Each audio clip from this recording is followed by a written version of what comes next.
जय माता रानी दोस्तों, मैं सीमा आप सभी का स्वागत करती हूँ आपके अपने चैनल राधा कृष्ण ऑफिशियल में। उम्मीद करती हूँ आप लोग बहुत ही अच्छे होंगे। तो ये बताने के लिए कमेंट बॉक्स में जय माता दी जरूर लिखिएगा।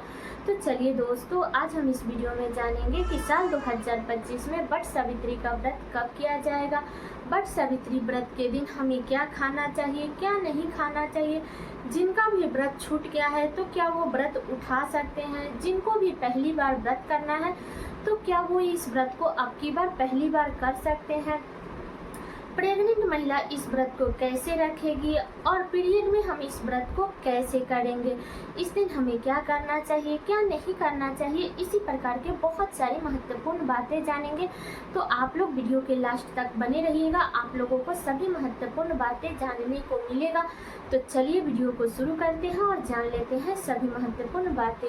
और दोस्तों, अगर आप लोग चैनल पर नए आए हैं तो चैनल को सब्सक्राइब और वीडियो को लाइक जरूर कर दीजिएगा। तो सबसे पहले बता दूं दोस्तों कि वट सावित्री का व्रत ज्येष्ठ मास के अमावस्या तिथि के दिन किया जाता है। कहीं कहीं पे ज्येष्ठ पूर्णिमा के दिन भी किया जाता है, लेकिन अधिकतर जगह पे ज्येष्ठ अमावस्या के दिन ही किया जाता है। बता दूं कि वट सावित्री का जो व्रत है वो हर सुहागिन महिला अपने अखंड सुहाग के लिए, अपने पति के लंबे आयु के लिए इस व्रत को रखती है।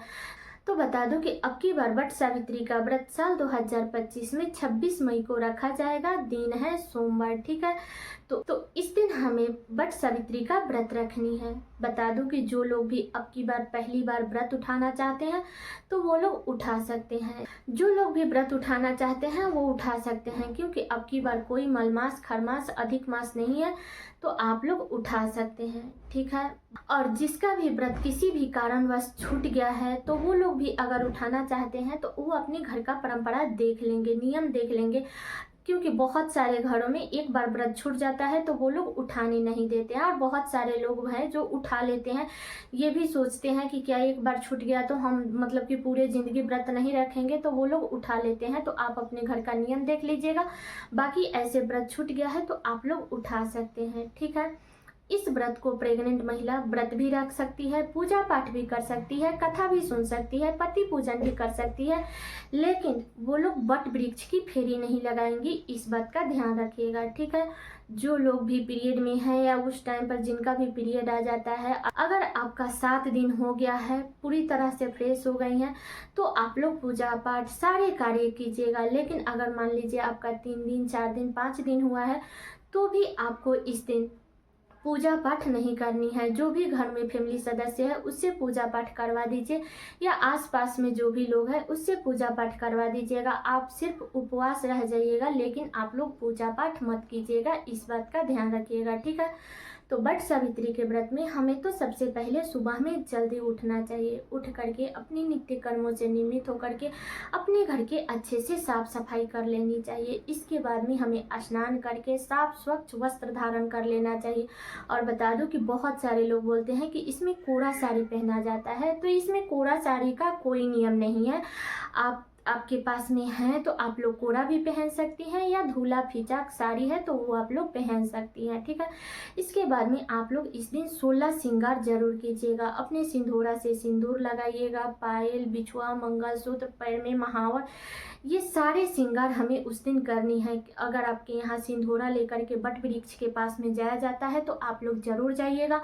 वहाँ पे सावित्री माता को सिंदूर लगा दीजिएगा और वही उंगली अपने मांग में भर लीजिएगा।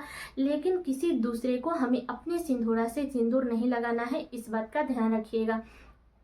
अगर आपके यहाँ नहीं सिंदूरा जाता है पीपल वृक्ष, वट वृक्ष के पास में, तो आप घर से भी सिंदूरा से सिंदूर लगा करके जा सकते हैं, ठीक है। अगर आपके पास में शादी का चुंदरी है तो आप लोग जरूर ओढ़ लीजिएगा। नहीं है तो आप लोग किसी भी प्रकार का चुन्नी, दुपट्टा लाल पीला रखिए तो वो ओढ़ लीजिए। नहीं तो आप लोग मतलब कि साड़ी भी ओढ़ करके आप लोग पूजा पाठ कर सकती हैं, ठीक है। साड़ी का आंचल सर पे रख करके आप लोग पूजा पाठ कर लीजिएगा। तो ये भी बातें क्लियर हो गई। तो इस दिन हमें अच्छे से सज सवर करके तब हमें वट वृक्ष के पास में जाना चाहिए। बता दूं कि जितना सुबह में उठिएगा ना, उतनी सुबह में आपका पूजा पाठ सब हो जाएगा। अगर हो सके तो घर में भी पूजा पाठ करके जाइए, लेकिन मान लीजिए कि जितना मतलब कि लेट होगा उतना वट वृक्ष के पास में भी रहती है, क्योंकि ये जो व्रत है वो हर सुहागिन महिला रखती है। तो इसलिए आप लोग क्या कीजिएगा कि घर में अगर आप पूजा पाठ कर लेती है तब तो बहुत अच्छी बात है, नहीं कर पाती हैं तो आप अपने मंदिर की साफ सफाई कर दीजिए, मंदिर का बर्तन धो लीजिए। इसके बाद में आप लोग सूर्य भगवान को जल दे दीजिएगा। इसके बाद वट वृक्ष के पास में जा करके आप लोग पूजा पाठ कर लीजिएगा। और जो भी पूजा की सामग्री है आप लोग एक दिन पहले ही सब चीज़ संभाल करके रख लीजिएगा। सिर्फ आपको ऐपन मतलब कि व्रत के दिन बनानी है, 26 मई को आपको बनानी है, क्योंकि बासी ऐपन से हम लोग पूजा पाठ नहीं करते हैं। ठीक है, बता दो कि जब तक आप लोग वट वृक्ष की फेरी नहीं लगा लेते हैं, पूजा पाठ नहीं कर लेते हैं, तब तक आपको मुख में जल या चाय मतलब कि कुछ भी मुख में नहीं डालनी है। इस बात का ध्यान रखिएगा। ठीक है, अब चलिए जान लेते हैं कि इस व्रत में हमें क्या खाना चाहिए और क्या नहीं खाना चाहिए। तो बता दूं कि इस व्रत को कई प्रकार से रखा जाता है। बहुत सारे लोग हैं जो फेरी लगाते हैं और फेरी लगाने के बाद पूजा पाठ करने के बाद घर पे आकर के पति पूजन करने के बाद शुद्ध सात्विक मीठा भोजन करते हैं। ठीक है, और बहुत सारे लोग हैं जो अपना पूजा पाठ करते हैं, फेरी लगाते हैं और आकर के मतलब बिना लहसुन प्याज के शुद्ध सात्विक नमक वाला भोजन करते हैं। तो आप अपना शारीरिक क्षमता देख लीजिएगा, इसके बाद में इस व्रत को रखिएगा। बहुत सारे लोग हैं जो इस व्रत को फलहार रखते हैं, फल फ्रूट सिर्फ खाते हैं, चाय पानी जूस शरबत जो भी ये सब चीज़ें हैं वही सब खा करके वो लोग व्रत रखते हैं। तो आप अपने घर का नियम देख लीजिएगा, आपके यहाँ जैसे व्रत रखा जाता है वैसे आप लोग व्रत रख लीजिएगा। कोई भी कार्य करनी है तो हमें अपना शारीरिक क्षमता देख करके ही करनी है।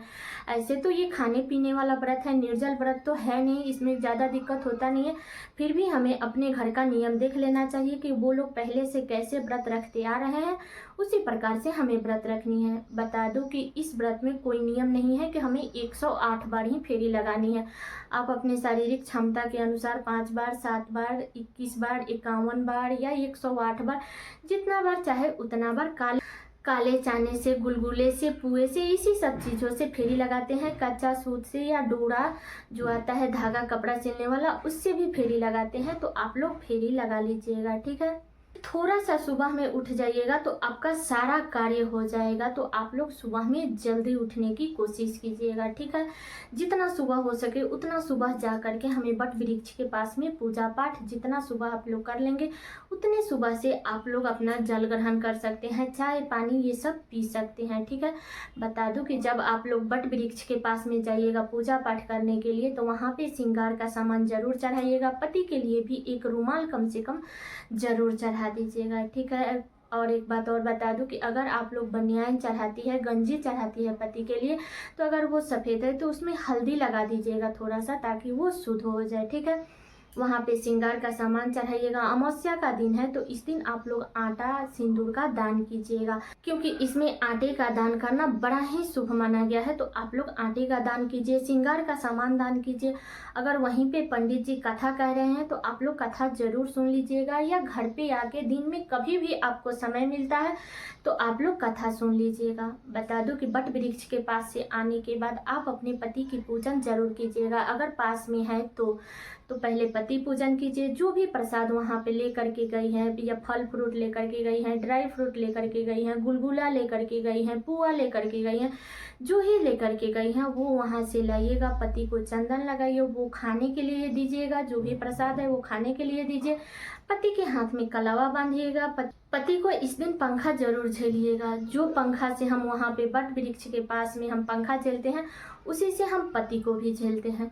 तो आप लोग पति को पंखा झेलिए। इसके बाद में पति को प्रणाम कीजिए। इसके बाद में आप अपने मुख में चाय पानी फल फ्रूट डाल सकते हैं। ठीक है, तो जितना सुबह में आप लोग पूजा पाठ कर लेंगे उतना ही सुबह में आप लोग कुछ ना कुछ खा लीजिएगा। बता दूं कि बहुत सारे लोग हैं जो सुबह में मेडिसिन लेते हैं, तो वो लोग तो और सुबह में उठेंगे और जा कर के पहले पूजा पाठ करेंगे, इसके बाद में मेडिसिन लेंगे। इस बात का ध्यान रखिएगा। इस व्रत में आप मेडिसिन ले सकते हैं, किसी प्रकार का कोई दिक्कत नहीं है, क्योंकि ये निर्जल और निराहार व्रत नहीं है, ये फलाहारी व्रत है, खाने पीने वाला व्रत है। तो आप लोग मेडिसिन ले सकते हैं। ठीक है, बता दूं कि इस व्रत में नमक का सेवन नहीं किया जाता है। जो लोग व्रत रखते हैं उनके लिए बता रही हूँ, इसमें नमक का सेवन नहीं किया जाता है। अगर आप फल फ्रूट नहीं खा सकती हैं तो आप लोग मीठा भोजन कीजिएगा, लेकिन नमक का सेवन मत कीजिएगा, ठीक है। और बता दूं दोस्तों कि इस व्रत में हमें 2 भोजन एक साथ नहीं खाना चाहिए, जैसे खीर और पूरी एक साथ नहीं खानी चाहिए। आप लोग आटे से बने हुए भोजन कीजिएगा, गुलगुला खाइए, पुआ खाइए, पूरी खाइए, ये सब चीज़ें खाइएगा, लेकिन खीर और पूरी आप लोग मत खाइएगा, क्योंकि 2 अनाज एक साथ नहीं खाया जाता है। इस बात का ध्यान रखिएगा, ठीक है।